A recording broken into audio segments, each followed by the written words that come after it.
Welcome back to another Boxscore Geeks show, and I am wisely tweeting that we are going live while trying to do the intro. And look, I'm actually talking, but I'm not talking and typing at the same time, Brian.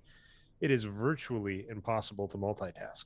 All right. Anyway, I am your host, Ray Alvarez, aka Nerd Numbers. Apologies, it has been a while. That is 100% on me. It's just spring break time, Brian. Went really busy, but we hit the end of the regular season, and you know what, Brian? The match we knew was coming is coming.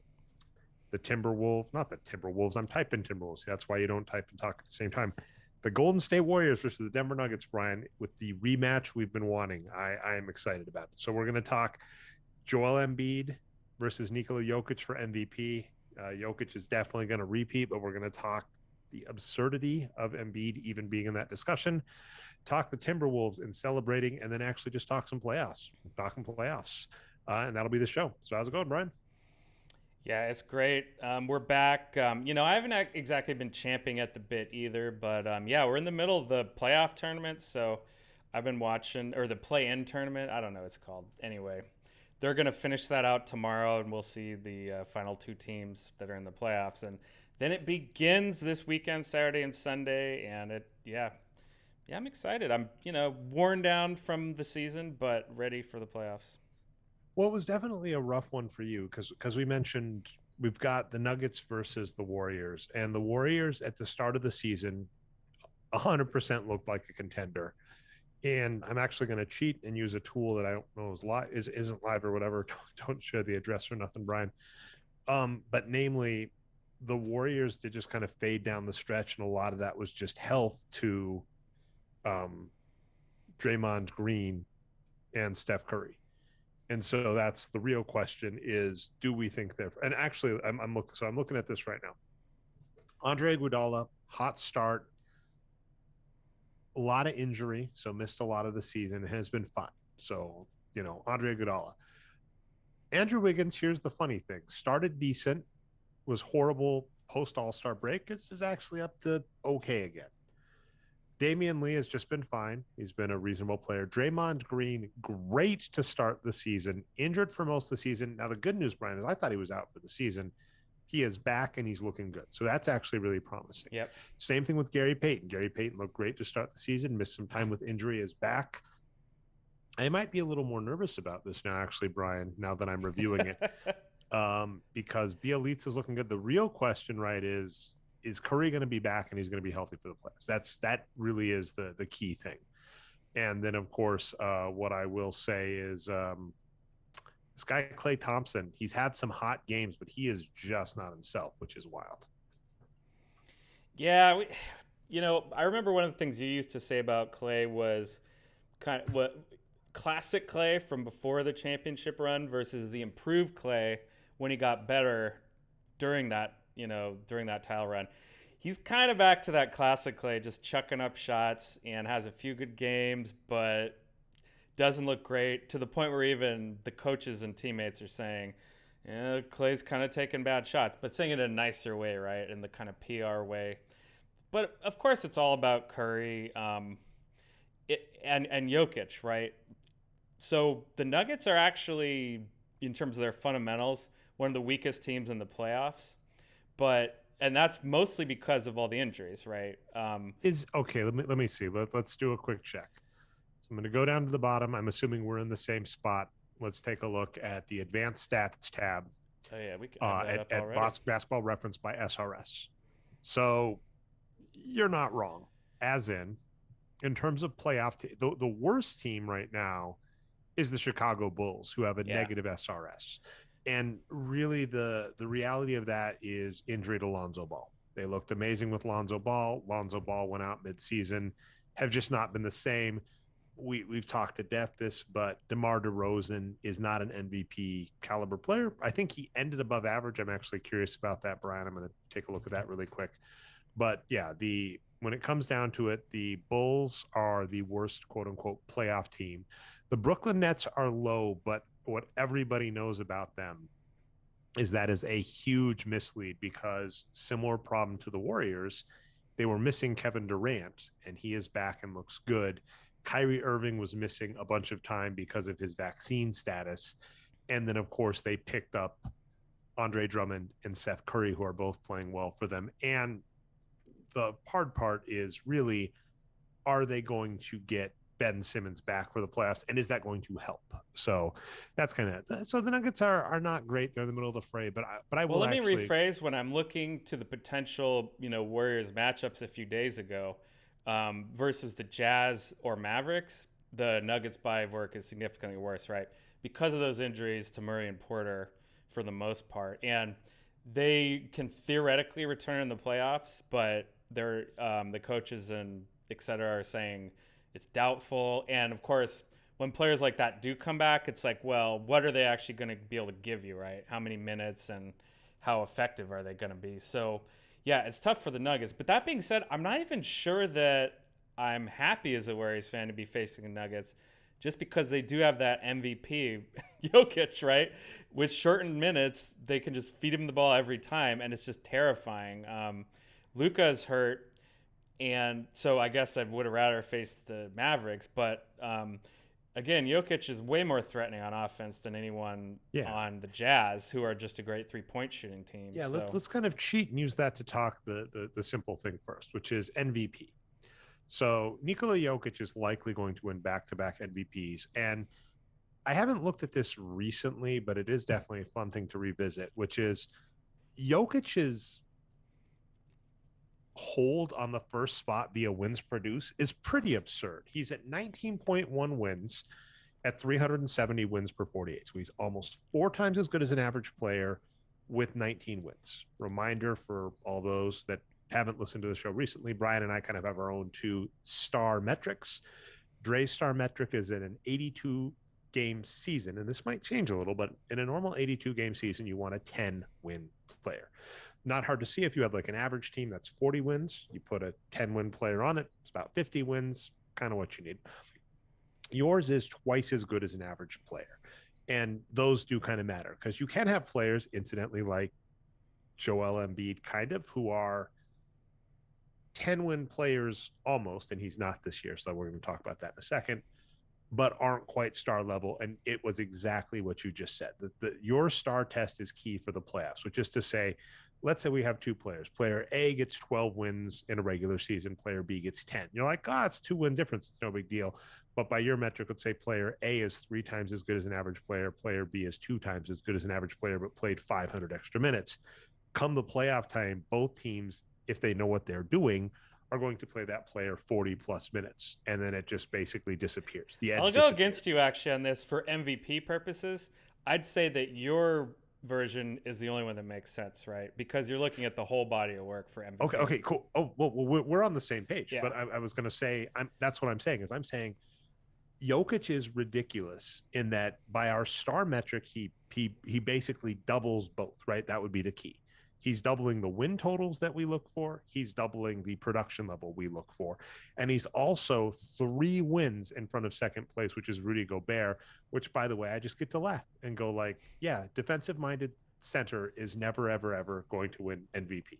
Now, what people will say is, well, take a look at Joel Embiid, right? It's his defense. And simple reality, if Joel Embiid was doing exactly what he was doing on 15 points a game, no one would give a damn. And in fact, we're going to talk that in a second about why it's absurd. But I'm just saying, Jokic as an MVP candidate, this is one of the most runaway mainstream and advanced stats cases I have ever seen. Namely, and I was going to say, like, even 2016 with Curry, I don't think it was, that's a good example, actually. Curry over, say, Kawhi in 2016 was also about 3.5 wins, 3.7 wins over Kawhi. He was only 2.6 over DeAndre Jordan, but same point. DeAndre had no hope. So I'm just saying, by the advanced stats, Nikola Jokic is the clear favorite. By every conceivable metric, he's the conceivable favorite, which is just kind of wild. And I definitely wanted to talk, it's weird to get into this Embiid versus Jokic argument, but I've got so much stuff to say about it, which we'll get into. Yeah, I'll just add briefly, there was a news story today where someone went around and off the record, kind of asked the MVP voters who their votes were. And according to this article, I can't remember who wrote it, so I'm going to subtweet them, like I like to do. But the point was, every single anonymous voter they talked to voted for Jokic. So he could, be close to unanimous. We'll see. He's not going to be unanimous. I did see someone tracking that. Embiid's getting a couple. And I mean, this is a funny one, Brian. The major MVPs that I hate, 2001's Allen Iverson, kind of 1998's Michael Jordan, and then I believe I want to say 2011 Derrick Rose. If we talk the history of MVPs, those three are really the only ones I hate, which I know is weird because 2008 Kobe Bryant was let's pull this up really quick, because I will say Chris Paul was robbed. Chris Paul, 23.4 wins produced, 374 wins per 48. Now, funny note, and this is kind of becoming more the norm, he was at 3,000 minutes played. Now he loses that season to Kobe Bryant, who only gets 12.7 wins produced and 191 wins per 48. So that's like a 10-win gap. But what I'll say about Kobe Bryant is Kobe Bryant was a top 20 player in the NBA and was the best player on his team. And that's how low my bar is for a reasonable MVP. I basically go, were you a top 20 player? Were you the best player on your team? If so, if you win MVP, I may disagree with it, which I mean, 2008, Chris Paul, Dwight Howard, LeBron James, Marcus Camby, Chauncey Billups, all had much better cases. Even Jose Calderon, Steve Nash, Jason Kidd, Tyson Chandler. So, a lot. Was that Raptors Calderon, or where was it? That was Raptors. Yeah, good memory. Yeah, just like he was Kyle Lowry before Kyle Lowry. Yeah. So, but I'm saying fine. And back when Kyle Lowry was on the Grizzlies or the Rockets or whatever. And I will say Joel Embiid is in close to similar territory to Kobe Bryant right now, where he's, I would say, about 25th in the NBA, but he's at like 8 wins and 181 wins per 48. So I don't really see how anybody can reasonably say he is close to Jokic, or, and this is the meaner one, how he even crosses the threshold for MVP. And what I was saying, of the 3 MVPs that are egregious to me, this is too much work to do. But Joel Embiid finishing second in MVP voting last season is one of the most ridiculous voting outcomes ever. And it's, because Jokic won it in such a landslide, it shouldn't be a problem. But Embiid last season only played 1,585 minutes. By comparison, Jokic played 2,488. Being at 1,500 minutes compared to other MVP candidates who are over 2,000, it's just unforgivable. And that was what you just said, which I 100% agree with, which is when you're talking MVP, it is the whole body of work, which is why you can get away with, okay, this season as an example, Chris Paul had a very good argument for MVP until he went down injured, even after going down injured, because he still managed to put up 2,139 minutes and put up 15 wins produced. He still has an MVP case, but it is reasonable to say, hey, that's 9 fewer games and 300 fewer minutes than Jokic. Jokic is the more deserving MVP. Big one is this year's Rob Williams, the Time Lord, right? He only played 1,800 minutes. He was injured a lot. And, well, of course, famously, he's played even less minutes in the past when he wasn't injured, which made no sense to me. And then Tyrese Halliburton right next to him in the wins produced, up there higher than even Jokic, right? Almost 2,700 minutes. That's almost like old school number of minutes. So it's an interesting question, right? You'd say, wow, Time Lord can produce all these wins in so few minutes. Maybe that's more valuable per minute. But then you say, well, Halliburton being out there all the time, and we don't have to put bad players out there, even if he's worse per minute, maybe that's more valuable. So and that's I tend to lean towards the heavier minute guy. And that's the good news about Jokic. He wins on all of them. He wins on both. Now that is a funny reality that we're in now, which is I looked, I forget which year, like mid-90s. And there was a year where Latrell Sprewell led the NBA. I believe it was actually for the Warriors at like 3,500 minutes played. He played a lot of minutes for the Warriors. There were like 8 to 10 players above 3,000 minutes. And at this point, as you kind of noted, the major one, Mikal, that's funny. So top 2 players in minutes played this season. Can you name them, Brian? Oh, I think you just revealed one to me, Mikal Bridges. Mikal Bridges, and by the way, it's a brief sidetrack, but the exact same point. He's a front runner for Defensive Player Yes. of the Year, and what you just said, like I was saying the same thing. Like, if you're going to make the argument that Mikal Bridges is a great defensive stopper, and you're comparing him to someone like, even Rudy Gobert, 700 more minutes on the court. Do you understand the difference in production that player needs to have? And that's going to be my point against like Jokic and Embiid. But there is a major change in minutes played. But the top two players are the Bridges brothers, Mikal and Miles. 2,854, 2,837. That's Not remarkable. literal brothers, but we wish they were. Yeah. Oh, they're not. Interesting. No, So I don't think they're related. I could be wrong. We should check this. Let's take this. Let's I look might this up. be mixing them up with some. Because I've done that before. I briefly, the Porter Juniors, I briefly confused that right by thinking they were related. Two Porter Juniors. I didn't think but about of course, that. they can't both be Porter Junior, right? You are correct. They are not related. We just unless it's a Bridges. Gary Payton Jr. and Gary Payton II kind of situation. We've talked about that in the show before. Yeah. Anyway, you're right. The Bridges are not related. They're just they both get a bunch of minutes. That is wild. All right, I'll give it to you. But on Embiid, though, we've been doing this show since 2013 now, a long time. And one of the first things we talked about was yay points, right? Mainstream. This is from Ethan Strauss. Points per game are all people care about, even though modern analysts say that they look past that. And I think it really is about points per game for Embiid. He just scores so many points and takes so many shots, and he is efficient, but nowhere near what Jokic's efficiency is. Well, yeah, and I mean, so let's talk that as a funny side tangent but related. So Joel Embiid is going to win the points scoring title.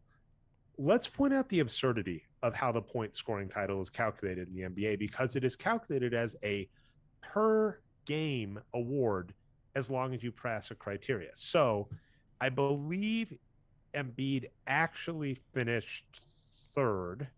Let's see, year by year. I think he actually finished third, right? Trae Young was actually first in assists and points total this season.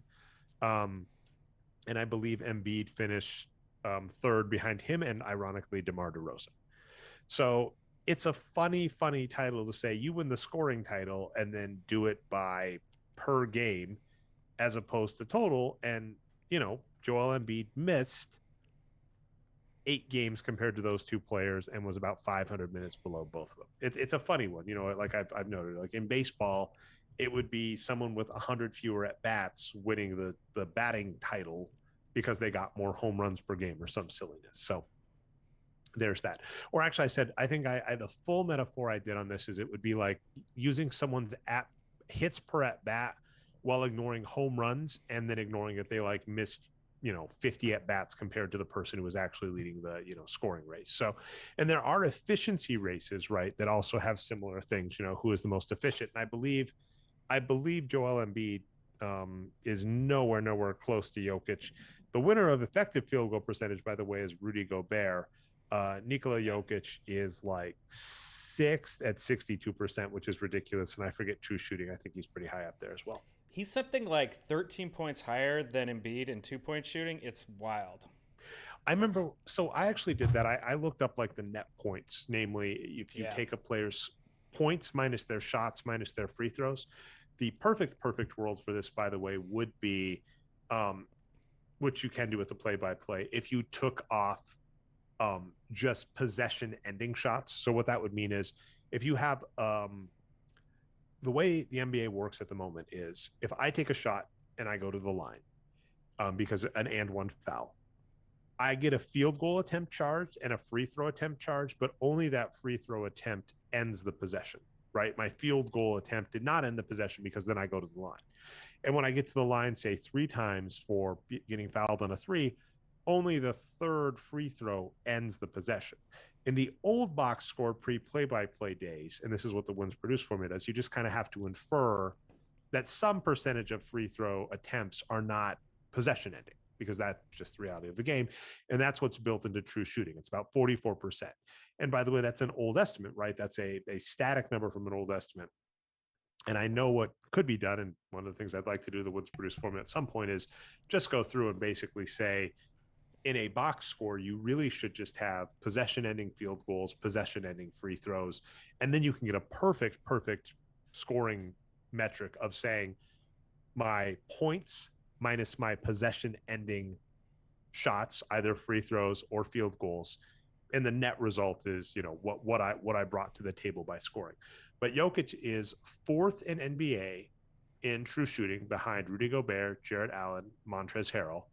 And if you look at his volume, right, he's fifth in scoring in the NBA. When you factor in his efficiency, he is just the best scorer in the NBA this season. Also, those other guys are pretty much shooting at rim, and Jokic is shooting from everywhere, right? He's shooting threes, long twos, hook shots, whatever. Yeah, absolutely. I mean, this is a funny one. I didn't have it on the script, but I'll point this out. A really funny meme that came about was Rudy Gobert getting ignored by Donovan Mitchell just wide open. And I have been frustrated for years with this weird argument of Rudy Gobert only takes easy shots, because while there can be players, let's use Ben Wallace, one of my favorites, as an example.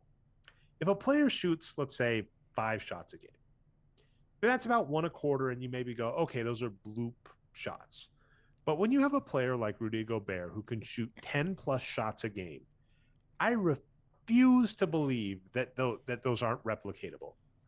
And the fact that Rudy Gobert can take between 8 and 10 2-pointers a game at such a ridiculous efficiency means he is not getting enough shots. And that is a scheme thing. And it makes absolute sense that the guards on the Utah Jazz would be more inclined to shoot away, because that affects their payday. They know it, right? Donovan Mitchell knows if he leads his team in scoring, he's going to be a max contract player. Whereas if he defers a ton, he's going to be called a really good role player and a helpful player. So that being said, like, I think Rudy Gobert is underutilized, but to also your point, he just doesn't get the volume, and what he really does is shoot at the rim. I don't even care one way or the other. I mean, the simple reality of Jokic is he is just amazing at scoring. And the second part, this is key, he is fifth. He was fifth or sixth. I forget. I'll get that up in front in just a second. He is fifth or sixth in the NBA in assists. He is a center. He is sixth. Okay, so he finished sixth with 584 assists. Fifth was DeJounte Murray at 627. And then I love Halliburton, man. I liked his color scheme on the Kings, so I'm bummed that he doesn't do that anymore. But Jokic got 584 assists. So if you look at his volume of scoring and compare him to, say, Embiid, you go, well, Embiid takes more shots, would be the argument, right? You say Jokic is more efficient, Embiid takes more shots.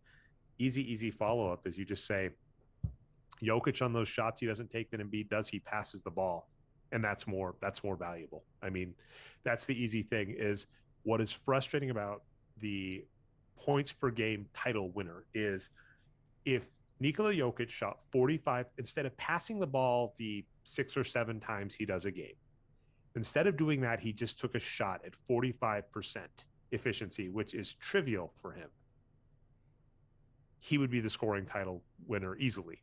But from the wins produced metric, we're like, that is not the right maneuver, right? The reason he is so potent on offense is he takes really efficient shots, and when he doesn't get those efficient shots, he passes the balls, which turn into efficient shots. And frustratingly, I'll say this: if he had a better team around him, which he did, Michael Porter Jr. was the most efficient volume power forward scorer ever. Now, he only hit 1,500 minutes, but in the 1,500 minutes he played, I think 2 seasons ago, he was at like 67%, either effective field goal percentage or true shooting. Most potent scorer for a power forward in NBA history, if you at 1,500 minutes. I realize this gets kind of silly. And, Jokic hasn't had him in 2 seasons. So it's kind of just like, I think Jokic could actually have 2 more assists per game if Jamal Murray and Michael Porter Jr. were healthy. Yeah, and the main argument I think people make for Embiid over Jokic is not about all that offense stuff, which, great work. I agree with everything you just said there. That's all true.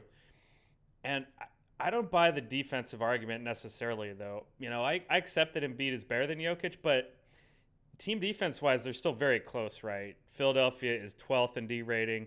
Denver is 15th. So not a significant team difference. Well, let's put up a simple point on that exact margin. Okay, so if we look at defensive rating, which is points given up per 100 possessions, the Philadelphia 76ers rank 12th in the NBA at 110.8. The Denver Nuggets rank 15th at 112.1.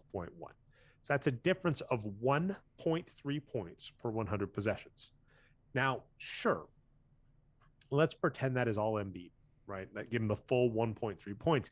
That still doesn't come close to compensating for Nikola Jokic when it comes to just his full body of work. And the bigger point about this that always comes up, and it's exactly this. Okay, let's assume, hypothetically, that Joel Embiid is a ridiculous defender, the best in the NBA, deserves Defensive Player of the Year. I don't agree with that, by the way, but sure, throw my hands up. Philadelphia 76ers are 12th in the NBA. Like, I'm sorry. The article that I may or may not release on this, Brian, the hook I have to start is I am so excited because I get to argue as a conventional fan, which I don't get to do a lot of. Because as the wages of wins produced, Boxscore Geeks, we get told that we overvalue defense and defensive rebounds. Offense matters more than defense for individual players for a very simple reason. The rules are skewed in that favor. So the simple metaphor we've used is baseball versus basketball. So in baseball, let's say Barry Bonds, back in the day, probably the greatest offensive hitter ever in the history of baseball. The rules say he is allowed to bat 1/9. He's allowed to use 1/9 of the offensive possessions for the how did I just drop their name? San Francisco Giants? The Giants, yeah. Giants. There we go. Too many San Francisco teams. All right. So Barry Bonds was allowed to use 1/9 of the offensive plate appearances for the Giants, which despite the fact that he would get maybe 5 times as good as an average hitter, right? You're stifled 1/9. On basketball, Steph Curry, James Harden, Nikola Jokic, they're basically allowed to use significantly over half. So let me see. I'm actually curious because usage we've agreed is a bullshit stat because it only factors in. It only looks at turnovers. It only looks at turnovers and shots. I think didn't you write an article named "Usage is Useless" or something like that? I've written several. Well, because the whole purpose of usage was to try and get an estimate as to how much the player was handling the ball. But we have player tracking now, right? And so the key point is there are older metrics. I was mentioning true shooting, right, as an example. There are older metrics that with the new metrics you go, this was a model. This was an approximation we used before we had better data. And guess what? It's fine, right? Like assists are a really funny one where assists per game is a perfectly reasonable measure of a player, it turns out. Kevin Draper back at Wages of Wins did an article on this back in the day where when you started factoring in assists per possession, when you started factoring in assists per minute, when you started looking at passing data, which we were getting access to, assists per game is basically fine, which is kind of, wild to think about when you look at it, right? Where you just go, oh yeah, this is perfectly reasonable to just use this very simple stat. And true shooting is similar, right? I admit that there are holes in it because it's missing and ones and three-pointers being more prevalent, meaning getting fouls on threes being more prevalent. But Nikola Jokic, right, is at 32% usage. And that means of the Nuggets offensive possessions, he is responsible for ending via shot or turnover 32% of them. Now factor in another thing. He gets his assist percentage, which is an estimate of the percentage of teammates' field goals a player assisted on when they're on the floor, 42.6%. So put these two together. When Jokic is on the floor, by shooting or turnover, he ends 33% of the possessions. And of his teammates' shots, 43% of them are assisted by Jokic. He is over 50% of the offense, meaning he is involved in over 50% of the offensive plays. Imagine back in the days with the Giants, if Barry Bonds was allowed to hit, designated hit, pinch hit, and then hit a fourth time every time through the rotation. We got ghost runners now in baseball, Dre. He could be the ghost runner too. Yeah, so he could ghost run for himself.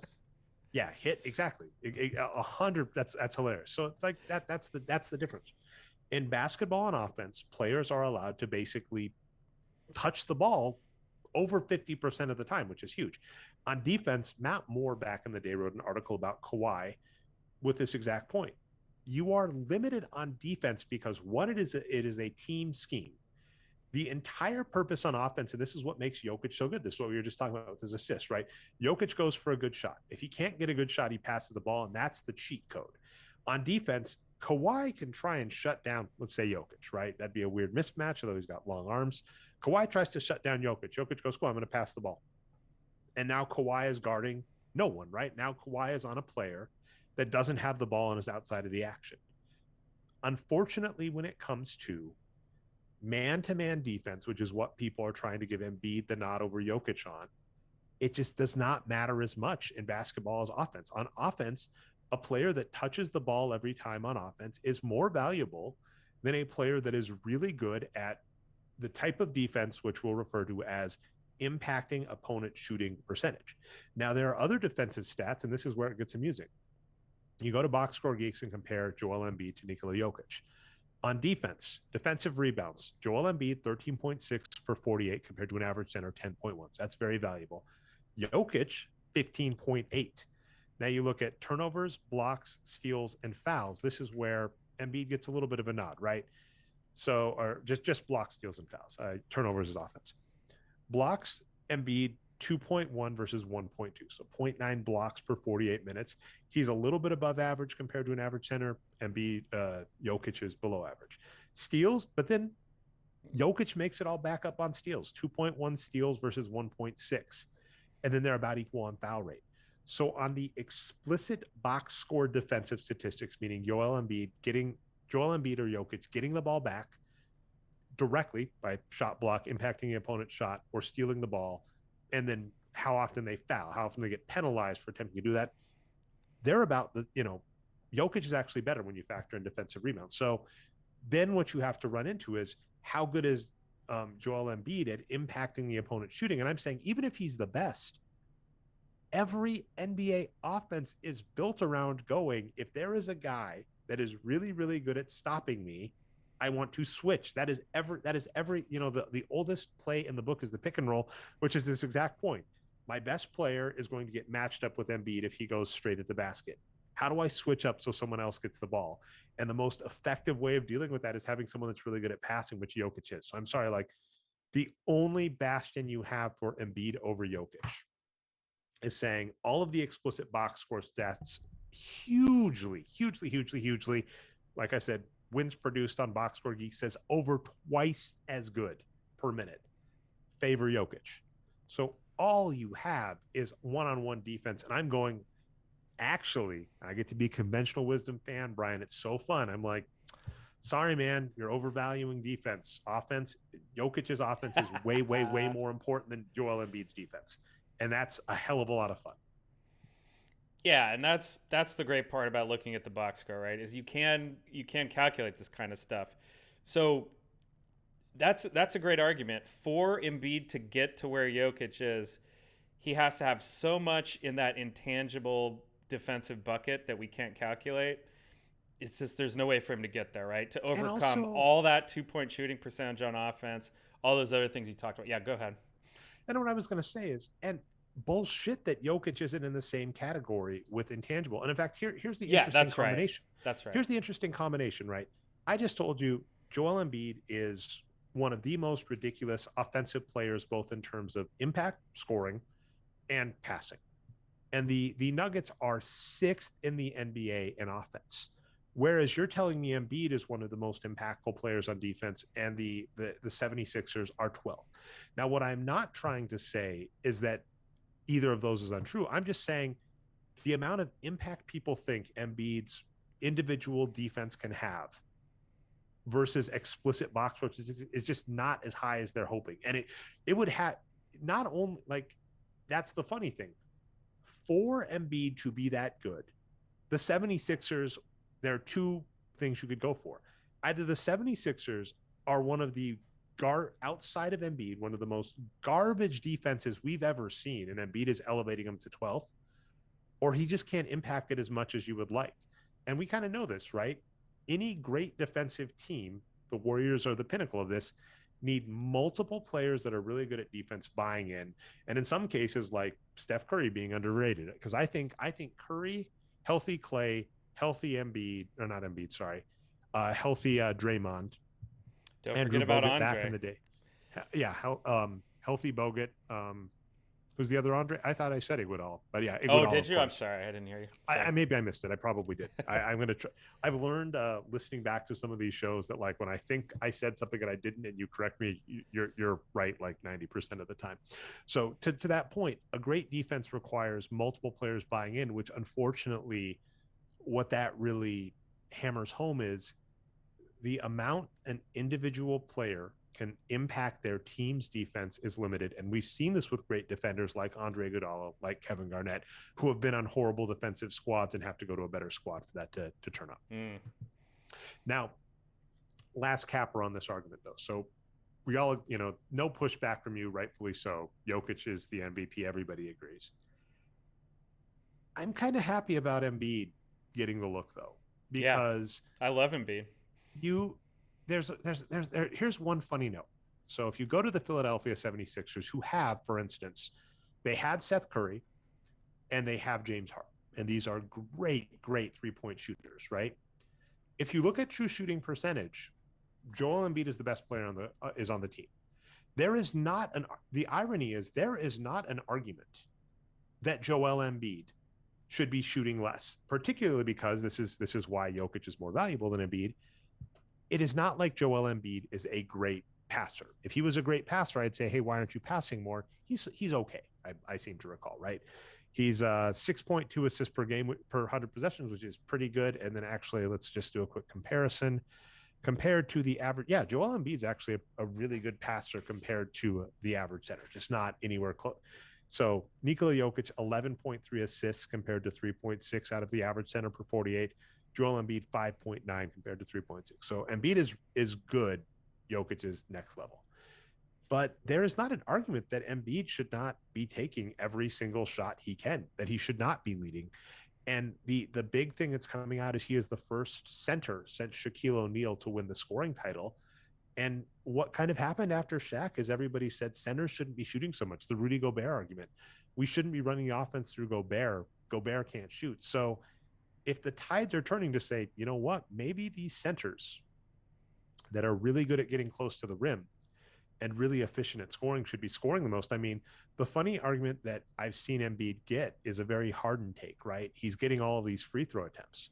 But if you look at center versus point guard versus shooting guard versus small forward versus power forward, centers by far get the most free throw attempts. And by far, when we compare free throw attempts versus total shot attempts, are the highest, not even close. Because I think like point guards and shooting guards shoot like 16 to 19 shots per 48 and get like 4 or 5 free throws a game. Whereas like centers get like 16 shots per 48 and get like 6 free throws a game. So, 6 over 16. Centers, especially efficient ones, should be shooting more. So if Joel Embiid is getting MVP nods and we think he's overrated, when we compare him to players like Derrick Rose or Allen Iverson, I'm going, he's overrated, but at least he's good. And at least he has the right strategy, right? A defensive-minded center that shoots over 60% and is a volume scorer, I'd much rather that be the pinnacle of MVP over like, oh my goodness, Kobe Bryant is so clutch shooting, league average 30 shots a game. No, I love that argument, and I just want to add one last thing on Gobert because I heard you bring him up there at the end. So there's a thought that if Utah flames out, that Gobert is going to be on the move, and people are saying, "Oh, he should go to the Warriors or something." Whatever, yes. Different teams. I love to see that, but here's the thing: we have actually a data set for Gobert. The French national team. He plays completely different on the French national team. They run the offense through him a lot more, and he passes and rolls to the basket, and he can do all that stuff. So I buy that he's getting frozen out in Utah, and Utah is fucking it up and should be playing him differently. Yeah, I mean, what's really hard about coaching, and I don't think we're going to bash the 76ers as much as we have in past, but is you can really blame a team scheme or coach even for some of this, but a lot of it boils down to you've got other players, and if you're able to tell them no. And so, I mean, I think it goes without saying that Gobert is not being utilized. I mean, that's the argument, right?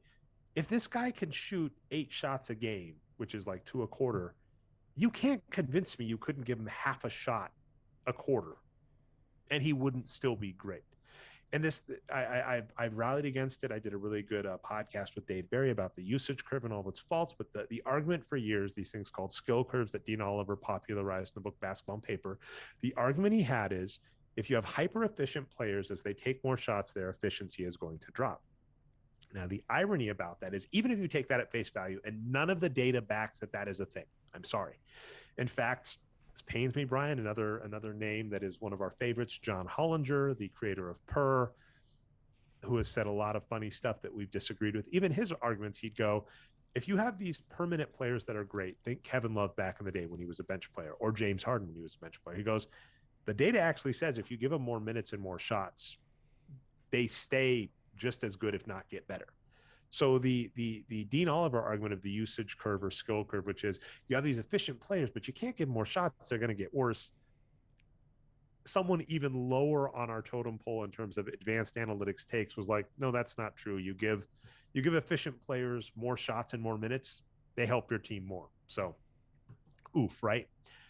You can't, even if you believe that though, right, the usage curve, you can't convince me that the drop from 8 to 9 on that curve, right, for Gobert would drop him from over 70% true shooting, which he is right now.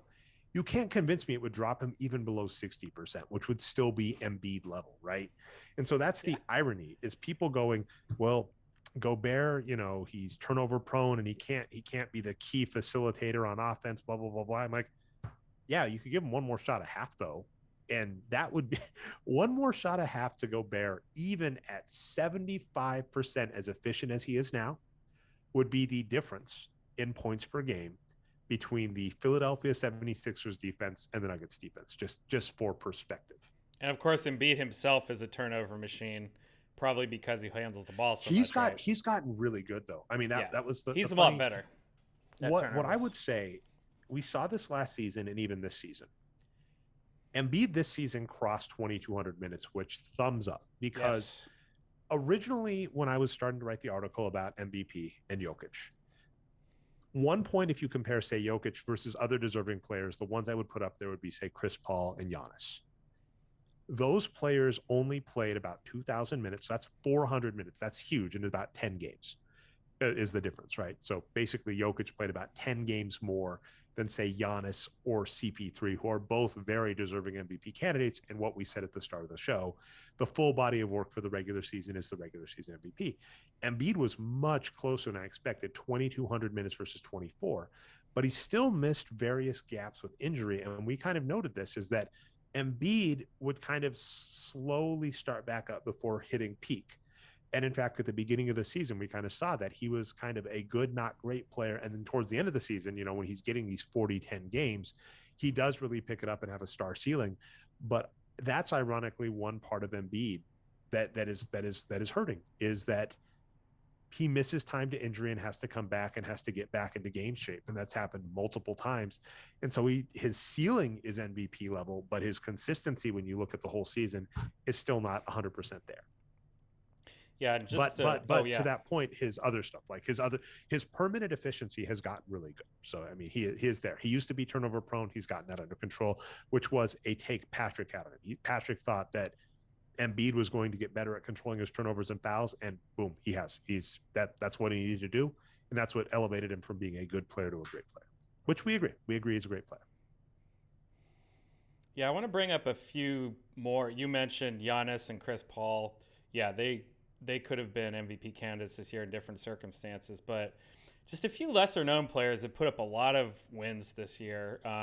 Actually, we talked about DeJounte Murray earlier in the segment. He's just a legit superstar now, even though he can't really shoot that well yet. He's almost like a young Russell Westbrook. He just does everything great, and I love him. It really pushed the Spurs forward. the aforementioned James Harden and also Luka Doncic, who we haven't mentioned, they both missed 7 games apiece, but did play a reasonable amount of minutes and played pretty well. So they were just kind of on the outside, I think. And then here's 2 more really interesting ones talking about defenders that are getting up, into the box score MVPs. Jared Vanderbilt of Minnesota, Mitchell Robinson from the Knicks. The Knicks, of course, kind of flamed out, but Minnesota beat the Clippers last night and made it into the round of 16 for the playoffs. And Vanderbilt, Anthony Edwards is rightfully so getting a lot of credit, but Jared Vanderbilt is quietly one of the best defenders in the NBA already. Yeah, love it. And I mean, yeah, I don't have much else to say beyond agreeing. Like those names that you threw out, the funny one, right? Well, let's actually throw that. Let's go to Jared Vanderbilt, who is a fantastic player and a key part of the Wolves' success. So obviously, the Wolves forever have had this guy named Karl Anthony Towns who's really good. Ironically, this season, he's not doing so hot. He's fine, but Jared Vanderbilt is key. Funny, I'll say this. I forget the term I've used before, but basically Anthony Edwards is a Derek Fisher player, meaning he is close to average as a starter, which means he's not killing you. And in fact, if anything, he is on a rookie contract. So he's still that's the irony, right? He is still underpaid. So Anthony Edwards is fine, right? He's fine. He's not great. He's not amazing. He does have high upside, like we saw in that play-in game where he got 30 points and was close to the MVP of the game. One player that's funny, got to give a huge shout out, and this is going to lead us into our second segment, namely the Timberwolves celebration, is Patrick Beverley. Yes. Patrick Beverley is a star per minute, similar to Embiid, though can't get enough minutes to hit that 10 threshold. And that's kind of been his MO. I was looking him over, and what was funny is I saw this. I actually was watching a post game press conference with him because he got fined $30,000. I think it's because he said he sent the Clippers ass home, I think is what he kept saying repeatedly. Yeah. On it he was like, at the beginning of the season you all were haters. He said you all said I was too old and too injured, and like the irony is I'm like, well, yeah, you're in your mid 30s and you can't stay on the court, so there is always this, I was proving the doubters wrong, and I always get amused when you're like, the doubters had a legit criticism of my game. It's like, yeah, all right. But Patrick Beverley is a key part of this team and did really well. So I really like that. And, then this Jared Vanderbilt guy is huge. So the Wolves being legit. He's actually not huge. He's kind of a small big man, but he plays really big. Well, I'm curious. Let me see if I can get this quick. I'm curious on his wingspan, right? Because it's probably this is kind of the old school Charles Barkley, Jared Vanderbilt. I mean, he's 6'9", which I mean that's Ben Wallace size, right? Yeah, that's a good example. I mean, no one's Ben Wallace, but you ready for this? Jared Vanderbilt, 6'9". You ready for his wingspan? 7'2". 7'1", so close. Ooh. He has an 8'10" standing reach. That explains okay, a lot. this from Draft Express. Legs are twigs, but his upper body has really filled out nicely. Okay. So I mean, that's sometimes in the NBA, that's the key. This was the point brought up in the sports team book, because you're like, this guy's undersized. It's like, actually, if they have long arms, being undersized in some ways is an advantage because they're more mobile, right? They can run really fast. That's the Warriors. I'm willing to bet that Klay Thompson, Andre Iguodala, who was back in the day, the high draft pick who was injured but came back and looked really good for the Warriors. I'm bummed that I'm dropping his name. He was like a top 5 draft pick, got a major injury, but then came back and played really well in the playoffs. Which year? I think 17, 18. Anyway. I'll look at that. I'll look at another day. But anyway, Timberwolves, looking really good. Anthony Edwards, Derek Fisher player. I think this team, I mean, let's say Jaden McDaniels and Naz Reid are a bit of a bummer, getting way too many minutes for how good they are. Naz Reid is just a 3-point specialist. That's why he plays. He's a very good 3-point shooter. But I mean, it still amuses me in the NBA where teams do this, where they're like, you're really good at this one skill. It's like, you got to be either amazing. You got to be Klay Thompson, right? The best 3-point shooter in the league, or at least decent at the other stuff. And it's not baseball, right? You don't have designated hitters. You don't have relief pitchers. There has to be some level of decency. But the Timberwolves made it, right? They made it to the playoffs, second time since 2004 is the stat everybody's brought up. And they really celebrated. And the only thing I think could have been more amusing. So Patrick Beverley was so excited, so amped. He was like jumping on the table and shouting. Only thing that could have made it better, Brian, is if we'd stolen like WWE kayfabe and like the Stone Cold Steve Austin music hit. And let's say Ja Morant came out of the stands and power bombed Patrick Beverley and said, "See you in the next round." That's the only thing that would have made it even better. And so everybody was talking about the TNT crew. So Kenny the Jet Smith, Charles Barkley, Shaquille O'Neal. I forget the fourth guy, some person. I don't think he's an NBA player, just shot in the dark. And they were like, why are the Timberwolves celebrating so much? Oh, the main host is Ernie Johnson. Is that who you're thinking of? Could be. I don't think that was it, but I could be wrong. They have another younger guy that's been in there too who seems a little better, but I don't know. It might be an Ernie Johnson, yeah. He's been with TBS and Turner forever. He does baseball as well. But I want to get on Pat Beverley real fast before you keep going. Yeah, let's give him some love because he's been playing great. So his main point was basically the salary offer was an insult, and to your point, yeah, mid-30s, injured, older guard. I can see why. But what the Clippers did is they picked Reggie Jackson over him. Like that to me is wild. Even though Beverly's older, he's just so much better than Jackson. I mean, part of it is what kind of player do you like? I like defenders more than, low efficiency shooters like Reggie Jackson, but I think Beverly was right about that. That was a mistake. Well, it's, by the way, funny team to compare it to. So the Lakers were a dumpster fire. Now, we talked with Chris Ye about this, and I want this point clear. Fluke injury to Anthony Davis is it. That's it. There's no other thing getting around it. Now, admittedly, Russell Westbrook over, say, just keeping Alex Caruso and Danny Green, mistake. Some of the other players they picked up, mistake. But really, if Anthony Davis had been healthy, this team's a playoff team. Maybe not a contender, but a playoff team. That's it. But you start seeing the infighting after they imploded, which, I mean, again, it bugs me so much. Like I've noted this a lot. The Lakers, there are three examples: the 2004 Lakers, the 2012, the year that they got Dwight Howard and Steve Nash. It might have been. It could be right. I think it might be 11, might be 12. It's probably not 11. It's probably 12 or 13. But yeah. And then this year, a few of them are like, look at them fail. And it's like all three of those years were due to injury. And that just sucks, right? Steve Nash, you hire Steve Nash, he's old. You hire Dwight Howard, both of them get injured and don't play up to snuff. Boom, that's your season. You hire Anthony Davis, you hire LeBron James and Russell Westbrook. Russell Westbrook is old and beat up, and it was a question when he was going to flame out, and it sadly turned out to be this season. And Anthony Davis, that is it. But after the fact, you've got like Magic Johnson saying, when I was in there, we could have gotten DeMar DeRozan.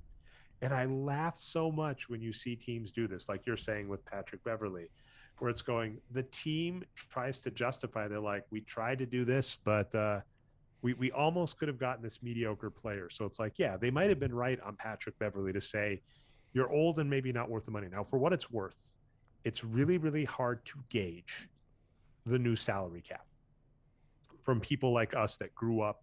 You and I think entered the analytics movement like the 2008 era with Wages of Wins, 2006, 2008, where 10 to 15 million a year was huge. So Pat Beverley is making like 40 million over 3 seasons. That is a mid-level exception in the modern NBA. So if you have a great lockdown defender, really good player that has a star ceiling that can get you 8 wins in a season, that is a steal at 15 million now, which is hard to gauge. Like you have to do some math and calculation to get it. So I think Patrick Beverley was right that if they didn't think he was worth 40 million a season and they thought Reggie Jackson was worth it, they were just off. Well, not 40 million a season, but I take your point. Yeah. 40 million total. Yeah. Yeah, that's right. But the celebration was great. And seeing Shaquille O'Neal and Charles Barkley say, why are they celebrating so much? This has been a common refrain, and I don't think we have much more to say beyond this, which is really, it is baffling. Actually, you had something, and I think I cut you off pre-show, so I actually want to hear your full thought on this. Oh. Having the NBA color commentators, the Shaquille O'Neals and Charles Barkley, go with this negative attitude, with this poo-pooing, with not liking the product, with hating it. You said your favorite broadcast team, and you can repeat them in a second, actually seem to love basketball. And there is something odd lacking in a lot of the major mainstream coverage of basketball, which is these people don't seem to love basketball. Yeah, and again, so you said this years ago on the show, and I've kind of taken this as a life lesson, for better. I don't know if this is a good life lesson or not, but that, you know, growing up as a kid, people would tell me, pro wrestling is fake. And that now that I'm an adult, I'm like, no, not only is pro wrestling not fake, everything else in the world is exactly like pro wrestling. So, what I, clearly Shaq and Charles are the heels, right? And they're out there insulting people. They even do the same thing that pro wrestlers do, right? The cheap heat. You go to a city and you insult that city for other sports teams or things about their culture, right? They do that too. So I think they're literally just being wrestling heels, but it's just not very balanced. The ESPN people are kind of the same way, right? And but what you see, so I agree with that. But what's ironic is, if you look at the wrestling metaphor, there are commentators, and one of the best ever is Jim Ross. And there is a concept in wrestling called selling, because as we mentioned, wrestling is scripted, and so sometimes wrestling is impressive in that a horrible maneuver happens, and like Mankind, Mick Foley was the king of this. Something horrible happens, and you're like, oh my God, what's the trick? And there is no trick. He just got really, really hurt. Where other times something happens, actually Mankind, Mick Foley would do this as well. It would just be utterly ridiculous that it didn't hurt at all. So one of his finishing moves is he would put a sock on his hand and stuff it in someone's mouth. It's like, these are 7-foot men. Like, a sock in their mouth, it's going to annoy them, but it's not going to incapacitate them. And one of his famous stories with Owen Hart is they had a battle where they were hitting each other with bags of popcorn. They found, they found these concession stands that had stale popcorn bags. And so they got these bags of stale popcorn and were hitting each other with it to pretend it really hurt. Obviously it's not going to hurt, but selling is when the wrestlers pretend that it hurt. And then more importantly, selling happens with the announcers. So Jim Ross is one of the best announcers of all time. And when he's watching the game, by God, oh my God, he's hitting him with the popcorn. What's going to happen? Right. Hope my Jim Ross was half decent. Every wrestling fan has their Jim Ross impression. So it's like, when you've got the commentators, Jim Ross would notice this all the time. It was important for him to sell the product, because if he's watching wrestling and he goes, oh my God, this is so stupid, he is the voice of the audience, and the audience isn't going to care either. And I think there's what's known as cheap heat. We bring this term up all the time, which is exactly what you're saying. You insult the home city. That's an easy way to get attention. And that is the modern social media era, right? People realize, the Nate Duncans of the world realize, if I've got a brand and I want to get engagement, I say something inflammatory, Twitter's going to boost me to the moon because everybody's interacting with me. And some small percentage of those people are going to click on my site, subscribe to my Patreon, and that's how I make money. And that's frustrating. But in the basketball realm, it's annoying, because what you really would like is the people that are talking about your product to sell the product so it can grow. Because one of the things that happened to wrestling over time is that it used to be this really mainstream thing, mid-90s. And over the last 20 to 30 years, it has really dwindled in popularity because it's become more niche. It's only advertising to the people that already love it. So with basketball going, this isn't real basketball, this is stupid. It's like, no, you got to be selling this. You got to get new fans. And a team that hasn't made the playoffs, finally, a team that routinely misses the playoffs, having a decisive victory to get into the playoffs, that's going to get you new fans. And you really need to be pushing that. And so but I mean, this is nothing new. Wrestling has made these mistakes. I've seen tech companies make this mistake. The not realizing that you need to sell to new customers is just a common foible, and it's just frustrating to see it. And, I figured I'd get it on the script. Yeah, to answer your question, though, my favorite announcing team is by far Mark Jones and Doris Burke. And they do seem to love basketball, but not in an over-the-top Homer kind of way. They're both kind of too cool for school and cracking more mature jokes. And I don't know. I like their vibe, and I like the way they talk about the game and have fun, in a kind of a chill way. But, yeah, I mean, back to your point on Shaq and Charles, and Kendrick Perkins. We can go on and on. Stephen A. Smith, whatever. All these various pundits. The thing about wrestling heels is they will go for the cheap heat, but then they will put the face over in some way after that, right? Um, they'll find a way to do it, and it's funny. And yeah, they just are kind of old guys complaining right now. I say that as someone similar age to them, but yeah. Well, we'll get to my when we get to my shout out, we'll talk like how I see new stuff and I'm just like, oh man, younger me would love this. All right, last Yeah. topic, Brian. Let's briefly touch this. So Arturo Galletti has kindly put up his playoff predictions. And Oh so I yeah. just want to briefly talk. We got 8 rounds, so I don't even want that much, but there are a couple of fun ones. So really, we got the playoffs coming up. We have now, admittedly, there's 2 games left to play. The Yep. what teams can still get in? So what the Spurs, the Clippers, the not the Pelicans. Who's the other team? Yeah, so the Spurs are out. They did lose to the Pelicans. So the Pelicans So are playing Pelicans against versus Clippers. Clippers, who lost to the Timberwolves. And then Hawks versus Cavaliers is the other. So Hawks versus Yeah, Cavaliers. that's Now going down tomorrow. Arturo thinks that Cavaliers and Clippers are in. But here are the series, and let's go really quick. So we got Miami versus Cleveland. Now, here's a thing that I'm curious about. If He might have just put them as the higher seeds, by the way, because they were the higher seeds initially. It's not clear to me if he's actually picking them to win the playing game. But anyway. I was going to say Jarrett Allen, if I recall, missed the last game, and I Yeah. don't know if he's out injured. He is, and that's the Cavaliers' problem, right? They've plummeted in the standings because of injuries, especially to Allen. Yeah, so I mean, Allen's out. That really hurts, and so I don't think the Cavaliers have a great hope of making it in, or the Cavaliers, even if they make it in, I don't think they have a great hope against the Heat. Now, one funny note. Sorry, Arturo, I'm going to give you brief criticism. Arturo's got some numbers here in the 90s. My 2 cents is really, if you're looking at any given series in the NBA, it's like 80-20. And part of that is injury is just so key, right? If Jimmy Butler gets injured on the Heat, that is a huge impact to the difference. And we've seen 8 seeds. The key examples would be Derrick Rose on the Bulls and Manu Ginobili on the Spurs. We have seen number 1 seeds get upset in the first round because a key player got injured. And same thing, the greatest team of all time, the 73-win Warriors, injuries and suspension to Draymond Green, Steph Curry, and Andrew Bogut cost you a 3-1 lead in a series that was one of the most lopsided ever. So anytime I see numbers in the 90s, I'm like, that is just ignoring the possibility of outside things happening. But that being said, Arturo says he thinks Cleveland as the higher seed gets in. And I think you could be right, because I think Cleveland without Jarrett Allen, there's a good chance that they do not get in. Atlanta with Trae Young.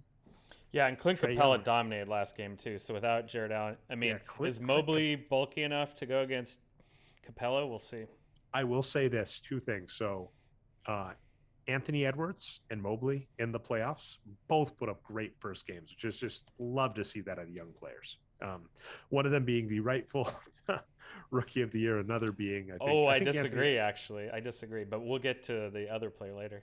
Wait, you're right. Isn't it Scotty Barnes on the Raptors, who Arturo is picking to upset the 76ers? I've been throwing shade immediately. I said Scotty Barnes is not only amazing per minute, he might be not only is he already the best Scotty at throwing shade, he might become the best Scotty in terms of production. I mean, sky's the limit on that guy. Just real briefly on that, Dre, if you're drafting in the NBA right now, I say take the guy from Florida State. Leonard Hamilton is just have the juggernaut there. Devin Vassell came from there as well. He just started, for the for the Spurs. So yeah, Florida State is putting out some players. That's okay. Let's see who else. That's Mike Miller. That's Mike Miller played at Florida. That's actually Florida Gators, not Florida State Seminoles. There's Florida. Okay, so already I'm going to back out immediately from college to show that, because that one had some good players. All right, so Miami versus Cleveland. I think I'm inclined to agree. If Jarrett Allen's injured, that's just a rough one. Boston versus Brooklyn. This is actually kind of sad for Brooklyn and Boston, because what I would argue is Brooklyn is one of the most underrated seeds. So I especially if Ben, now here's what's rough. We saw this last year. If Ben Simmons can come back, it is great. That's a huge deal in the playoffs. Alternatively, though, we saw lots of players, James Harden even on the Nets, try and rush back from injury and not play up to snuff and cost their team. Boston Celtics have looked like are actually right now, according to SRS, the best team in the NBA.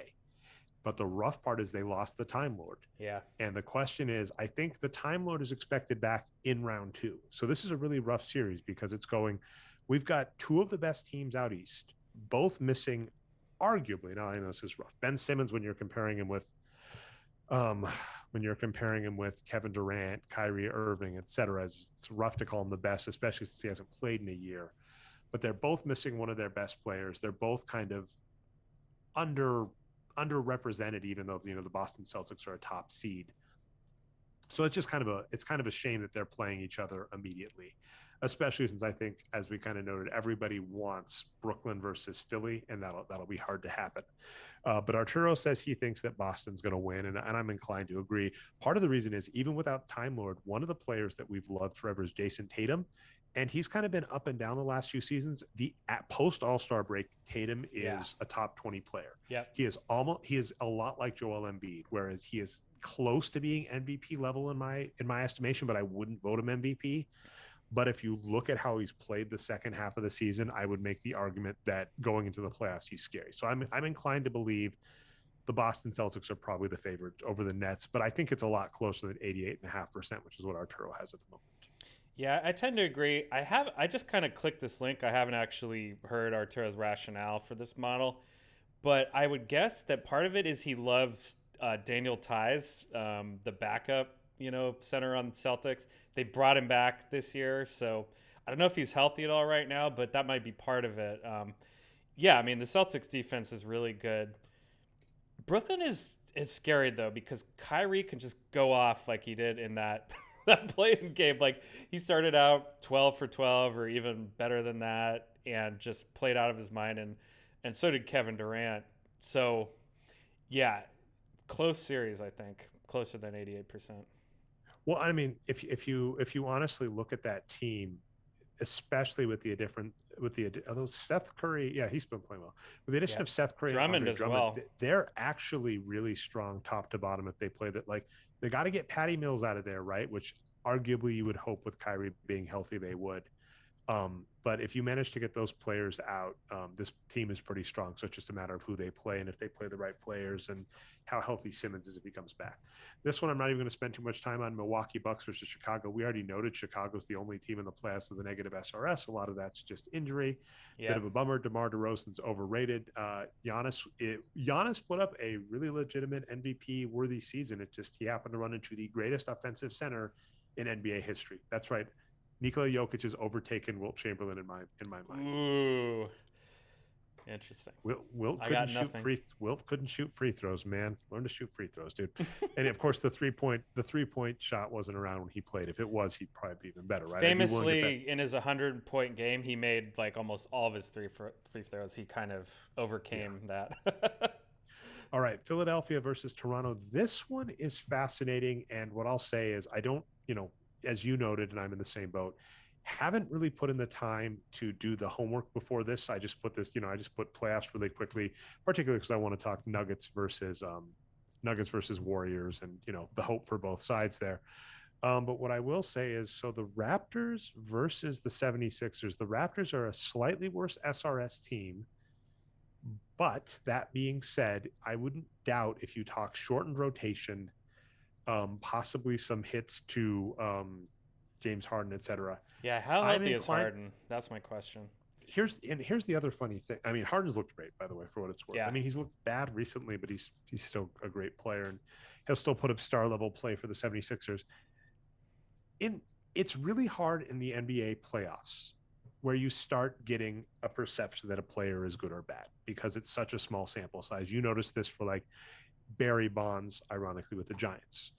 Now, the problem is Doc Rivers is one of these guys where, like, once it's an anomaly and twice it could be a coincidence and three times what. And at this point, Doc Rivers is one of the chokingest coaches in NBA playoff history, where I'm just like, I'm not inclined to trust him in the playoffs to do the right thing. So I think Arturo might be high in this, but I give the tilt to the Raptors too. And I've said this before, just because of so many reasons. I don't want the 76ers to get credit with how poorly they ran things post Hinkie. So is what it is.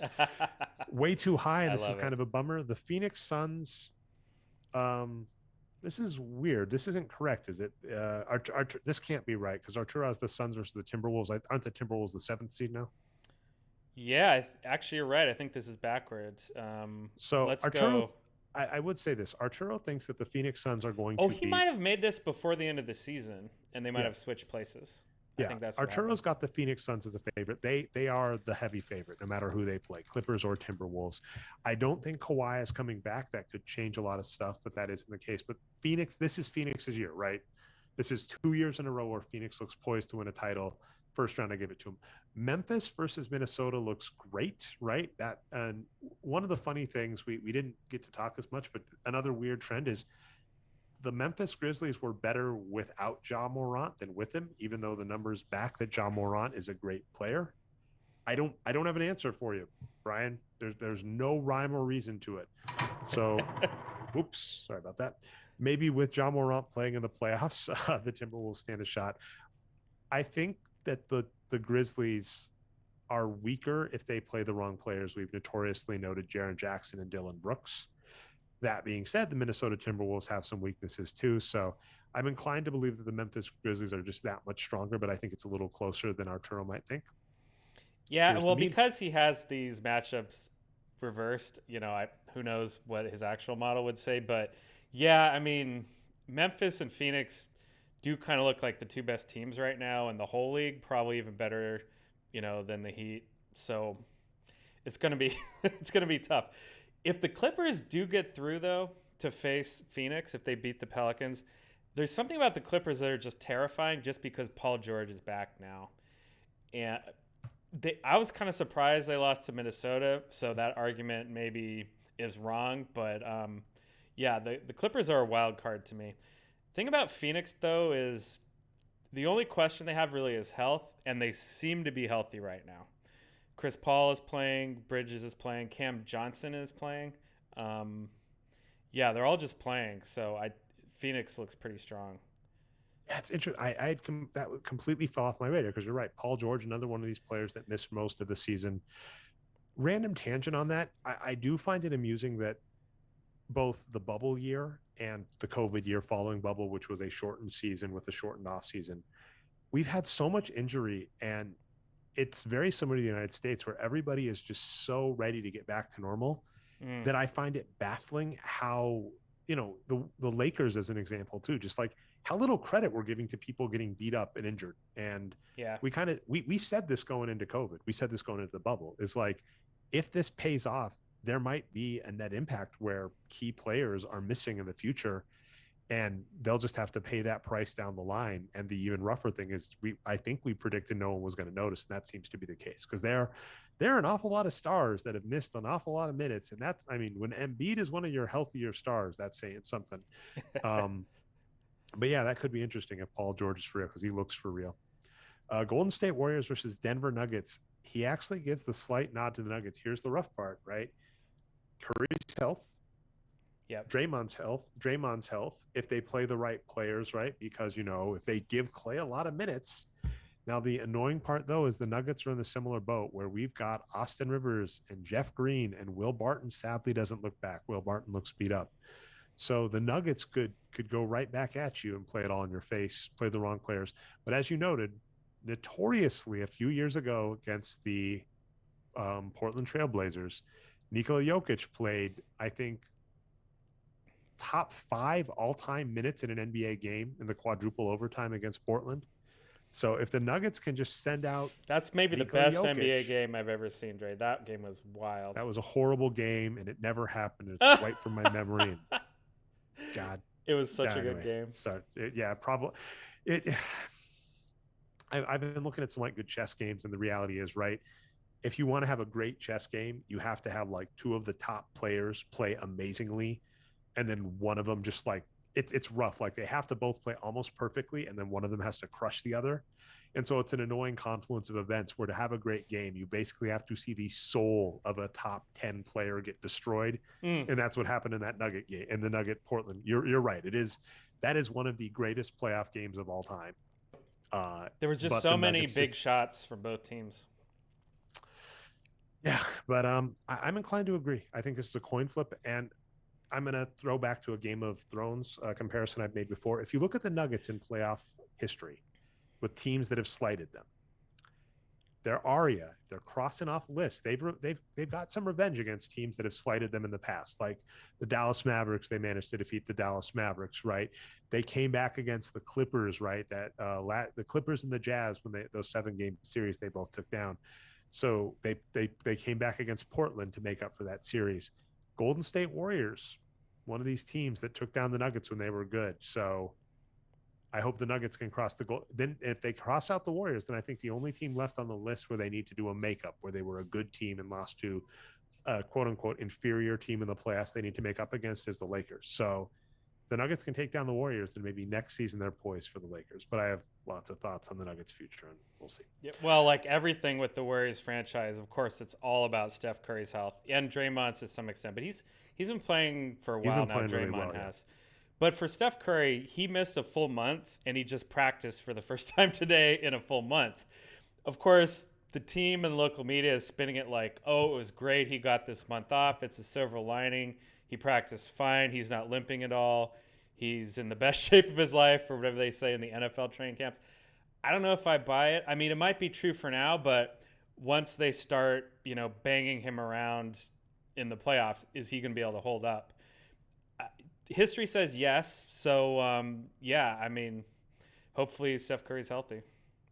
Yeah, we'll definitely have to see, and I'm excited. This is the series I'm most excited about. I mean, that's the problem is, right? If you look at Arturo's odds, he's basically saying Miami, the top seeds out west, except so I guess the two series I'm most looking forward to are Golden State versus the Nuggets and Philadelphia versus the Raptors, because these are the only two that are not super blowouts according to Arturo's values, and then also have the lower seed with a real shot. So those are the two. The last one, this is rough. Dallas Mavericks versus the Utah Jazz. First up, way to go, Dallas, on proving the haters wrong and having a really good season. Part of that was getting rid of Porzingis, so good on you. But Luka's rough hurt. reality is they're missing Luka Doncic for at least 2 games. And again, same thing we keep repeating. An injured player coming back mid-playoffs, you never know what you're going to get. The Utah Jazz via SRS are the better team on paper, I believe. Now, it's entirely possible that the Utah Jazz fall apart, something implodes, Gobert refuses to play because he gets angry. I don't believe it, so I'm inclined to agree with this one. The Utah Jazz win, and then the question is just in round 2 what happens. Okay, through the playoffs, Brian, anything else you want to say? Because I know I've definitely taken us over an hour. Oh, yeah, we're a little bit over, but that's fine. It's, been a few weeks. Yeah, I guess last thing on Dallas versus Jazz is Utah has like really climbed in their body of work at the end of the year. They've been good. They were up to like second or third in SRS, like they passed the Warriors even. So they've been really good. But they just don't have that, big star on offense that can carry them like most of these other teams do. So it's a little bit rough. So we'll see if they're like they are the best offense in the league, I think, or up there anyway, because they just gunned from 3-point range. So that said, Quinn Snyder is not thought of as a good playoff coach in terms of his rotations and whatnot. So and another reality, and I do not think SRS factors this in yet, or at least well enough, because Arturo has done research on this in the past, which is to say, if we look at the altitude advantage on back-to-backs for Denver and Utah, it helps them more in the regular season, and they are slightly worse come playoff time. So to the point, the Utah Jazz are on paper enough better than the Dallas Mavericks, even before Doncic. So without Doncic, they're just way, way better. But the Utah Jazz are worse, even with that boost to, say, the Phoenix Suns. And then I could buy, with that. I do think if they face the Nuggets in round 2, though, they're going to take them down. So let's see. What is it? let's get that up in front really quick to see for round two if there's anything funny I think that could happen. Like I said, my only sadness is I think it is a real bummer that Boston and Brooklyn are playing each other.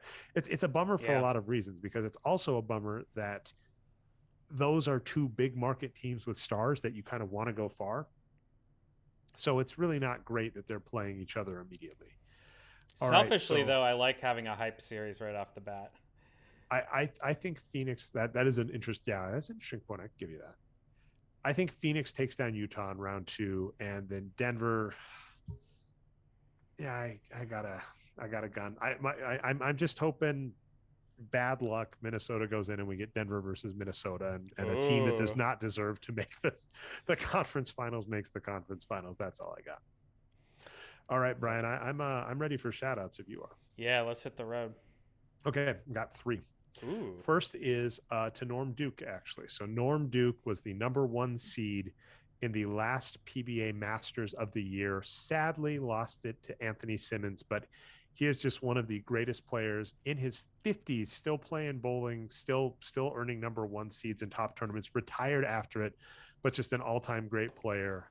And yeah, I've been on a bowling kick, and definitely got to give a shout out to Norm Duke, one of the greatest ever. The joke I had at the time was he was the only way I was going to. He lost it the same weekend that Duke lost to UNC, and I was like, the only way you're going to get me to root for Duke this weekend is this, which is Norm Duke making the finals of the PBA. So that did happen. Sadly, like Duke, he was upset as well. So is what it is. All right. Other shout outs. Sonic 2, went to see it. I've got a kid now, saw it in theaters, loved it. I cannot imagine what like 9-year-old me would think of Sonic the movie. It's either of them. It's just remarkable, amazing. Kids these days, Brian, have it so much better than we did. I'm jealous and I hate them. That's all I got there. And then the last one, this is an anti-analytics take out of me. I guess I'm just on that board, Brian. I'm going more mainstream. Clayton Kershaw was in the middle of a perfect game. Now, for those that don't know baseball, there is a no-hitter, which means no player gets a hit, but also there's a perfect game, which is no player gets on base. Because in a no-hitter, a player can walk and get on base. Whereas in a perfect game, it's 27 outs, all 27 up, 27 down. Clayton Kershaw had 80 pitches, was heading into the 8th inning with a perfect game in hand, and he was pulled. And everybody, rightfully so, was angry at this, because I think you noted, you look at the stats on this, Brian. One of the things that is super rare, as an example, is in bowling to get a televised 300 game, which is to make the finals in bowling and then have a televised 300, meaning 12 straight strikes, which gets you a perfect 300 game, has only happened in the 30s. But televised bowling, let televised be a key giveaway, has only been around for like 50 years. Baseball has been around since the 1800s, and I think you noted there are in the 20s for perfect game. So for Clayton Kershaw to not get a shot at a perfect game, analytics gone awry. What's going on here, Brian? Let him play. Everybody agrees. Yeah, everyone agrees except, like the GM trying to not get fired, right? And keep Kershaw healthy. So it's interesting. I just, I don't care, is what I decided. I just don't care about baseball as much anymore. Sorry, Kershaw. You're really good, though. I have a funny story. I got suckered into a Clayton Kershaw poster. I won a contest, and I should have taken the cash, Brian, because it was one of these cases where you can take the prize, but the prize has a cash value and you get taxed on the prize. So I thought that there was this Clayton Kershaw prize that was undervalued, and I thought I was getting a bargain on it. And then they overvalued it. So not only did I get a Clayton Kershaw signed jersey, I paid more in taxes than I thought it was worth. So it was a lose-lose. But he's been playing great, right? He's got a World Series win. So maybe that thing's going up in value. Maybe it's investment. Maybe it's my NFT. But I am a huge Kershaw fan. So heck, maybe I'm really just angry. If he'd gotten that perfect game, maybe my kids would be able to sell the jersey for $50 more or whatever. Or it'll all just go to nothing when baseball disappears to esports, because esports are a heck of a lot of fun, Brian. All right. Do you have any shout outs, Brian? If not, that'll be our show. No, not really. Just to you for doing the show with me tonight. Arturo for putting up the numbers for us. And again, these are 4 days old, so he's probably changed it, since then. And also, fuck NFTs. That's my shout out. Yeah, I've said this before, where it is rough because this is nothing new. Yeah. but at the same time, there is something very icky about the space, and it is what is really weird. And this who's the NBA player? It was a All Kings of player, them. right? Yeah, everyone on the Warriors. Yeah, everyone's into But NFTs. I'm saying there was a player that was making like custom NFTs that took a bunch of money in and then didn't deliver anything. It was like, my bad. I think it was. Oh, I forgot about I that. don't want to misname a player. That's the problem. Yeah, But I like remember that's this the now. problem is there's a lot of ickiness in this space, not just a bunch of pro athletes, but a lot of grifts going on quickly. So I think it is fine Pump to and be dump, like, baby. yep, yeah. All right. Anyway, on that summer note, we'll try. Apologies, this was over a month in between. Basically, what happened, Brian, is there was a spring break. There was spring break, and my wife works in a school, and my son is in a school, and their spring, despite the fact that like simple borderline between the two school districts, they're like right next to each other. They had different spring breaks, so had some of that, but definitely with the playoffs, especially with one. That's the good news, right? It's win-win, right, Brian? One of our two teams advances. Yeah. So we're fine no matter what. So one of our two teams advances, so we'll have more to talk. So hopefully we'll be back more in a month, and hopefully you will see an article about Jokic over Embiid MVP, because how often do I get to make conventional wisdom arguments, Brian? How often do I get to say people are overvaluing defense and yada yada yada? Hey, So I said at the beginning of the year, I am Mr. Eye Test now, so I'm all with you on that. all right, perfect. All right, we'll see you next time, Brian.